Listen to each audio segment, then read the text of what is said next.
My topic is converting. Convert करना किसको, decimal को इनटू फ्रैक्शन। आपने डेसिमल को फ्रैक्शन में कन्वर्ट करना है, जैसा कि हमने डेसिमल के बारे में भी और फ्रैक्शन के बारे में भी पढ़ लिया है। अब हम डेसिमल को फ्रैक्शन में कन्वर्ट करने का तरीका सीखेंगे। ये देखिए, ये आपके पास क्या है, डेसिमल नंबर है। ये आपके पास क्या है, डेसिमल नंबर है। ये होल नंबर है और होल नंबर के बाद आपके पास एक पॉइंट है, ये डेसिमल पॉइंट है। और पॉइंट के बाद जो नंबर है ये आपके पास डेसिमल पार्ट है। तो मिलके आपके पास क्या बन गया, डेसिमल नंबर बन गया। अब इस डेसिमल नंबर को आपने क्या करना है, फ्रैक्शन पार्ट में कन्वर्ट करना है। तो ये देखिए, ये आपके पास फर्स्ट स्टेप में आपने क्या करना है, पहले देख लेना है होल पार्ट क्या है और डेसिमल पार्ट कौन सा है। आपने होल पार्ट को यहाँ पे ले आए और डेसिमल पार्ट को यहाँ पे ले आए।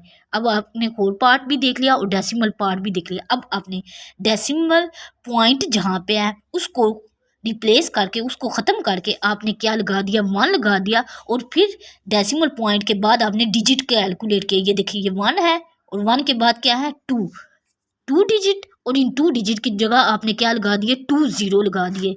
डेसिमल पॉइंट के बाद जितने डिजिट होंगे आप उतने क्या है, 0 लगाएंगे। अगर डेसिमल पॉइंट के बाद 1 डिजिट है तो आपने क्या लगाना है, 1 0 लगाना है। अगर डेसिमल पॉइंट के बाद आपके पास क्या है, 3 डिजिट है। डेसिमल पॉइंट के बाद कितने डिजिट है, 3 डिजिट। तो आपने कितने 0 लगाएंगे, 3 0 लगाएंगे। अब ये देखें, आपने डेसिमल पॉइंट के बाद कितने 0 लगा दिए, 2 0 लगा दिए, क्योंकि यहाँ पे कितने डिजिट है, डेसिमल पॉइंट के बाद 2 डिजिट थे। तो अब हमने क्या कर लिया, 342 ओवर 100, क्योंकि हमने 3 को मल्टीप्लाई किया 42 से ओवर 100। तो ये हमारे पास डेसिमल नंबर कन्वर्ट होके फ्रैक्शन नंबर में आ गया। अब हमने सेकंड एग्जाम्पल को देखना है। सेकंड एग्जाम्पल क्या है, 1.25 है आपके पास।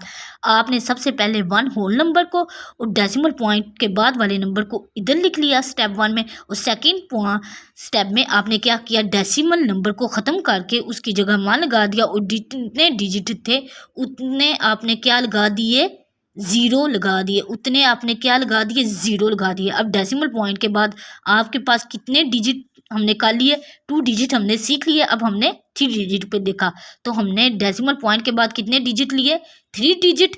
तो अब ये देखें, ये आपके एग्जाम्पल होंगे, जितने आपके पास डेसिमल पॉइंट के बाद डिजिट होंगे आपने उतने को देखना है। लेकिन यहाँ पे पहले मैंने 2 रखे, अब मैंने यहाँ पे एक इंक्रीज कर लिया, मैंने 3 डिजिट रख लिए। डेसिमल पॉइंट के बाद कितने डिजिट रख लिए, 3 डिजिट रख लिए। तो अब मेरे पास कितने 0 आ गए, मेरे पास कितने आएंगे, 3 0। तो अब ये देखें, अब मेरे पास मिलके क्या बन गया, 1253 ओवर 1000। अब ये देखें, ये आपके पास एक नंबर है 0.2। अब ये डेसिमल पॉइंट के बाद क्या आ रहा है, 1 डिजिट आ रहा है, तो 2 ओवर 10। याद रखिएगा, 0 जो डेसिमल पॉइंट से पहले होता है उसे आप कंसिडर नहीं करते। लेकिन अब ये देखें, ये 0.20 है, 0.20। ये आपके पास डेसिमल पॉइंट है। डेसिमल पॉइंट के बाद अगर वैल्यू होती है तो उसे कभी भी आप 20 रीड नहीं करते, उसे आप 0.20 रीड करते हैं। अब ये देखिए, ये आपके पास क्या है, 0.20।